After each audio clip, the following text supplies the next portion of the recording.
আল্লাহ পাক বলছেন আমার সাথে কোনো অংশীদার নাই, বালহুম কওমুন ইয়াদিলুন, বরং এরা সঠিক পথ থেকে সরে যাচ্ছে।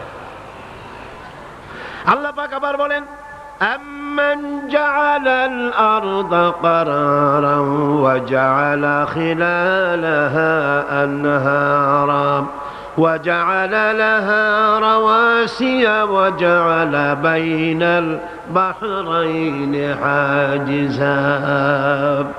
কে জমিনকে বসবাসের উপযোগী করেছেন? এই পৃথিবীর মাটিকে কে বসবাসের উপযোগী করে দিলেন? কে? এই পৃথিবীর পানিগুলোকে দুভাগে বিভক্ত করে দিলেন। এই পৃথিবীর মাটি বসবাসের উপযোগী করেছেন কে? এই মাটি যদি নরম হতো, মাটি নরম না শক্ত? দুটোই, নরমও আবার শক্ত। এমন শক্ত নয় যে আপনি কোদাল দিয়া খুন্তা দিয়া কোপাইয়া